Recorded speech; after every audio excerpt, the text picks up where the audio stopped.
क्या पता था बुआ जी के यहाँ से दूध लाना इतना महंगा पड़ जाएगा। हेलो दोस्तों, कैसे हो आप सभी। आज सुबह सुबह मिलती है ईशिता को स्कूल से लाने की जिम्मेदारी।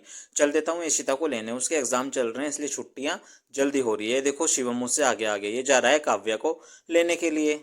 पहले मैं ईशिता के स्कूल पहुंच जाता हूँ, वो आ रही है। देखो ईशिता दूर से देखो आते ही इसने मुझे बैग और अपनी वाटर बोतल थमा दी कि लो चाचू पकड़ो और अब मैं चलती हूँ बिल्कुल फ्री होकर के। मगर ठीक है भाई चल। और उधर से काव्या भी आ गई थी साथ। देखो दोनों बहनें कैसी चल रही हैं, कितना प्यारा यार। ये दोनों बहनें ऐसी हाथ पकड़ के पूरे घर गई। फिर मैं चल देता हूँ ईशिता को ट्यूशन छोड़ने के लिए, बीच में ब्लॉग शूट करना भूल गया था। देखो ईशिता जा रही है कुरकुरे खाते हुए।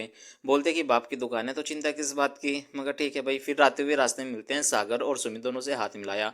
और फिर याद आया मम्मी ने तो जो है भगोना भी मंगाया था, क्योंकि आज हमारे यहाँ बन रहा था हलवा। मैं चल देता हूँ ऊपर भगोना लेने के लिए।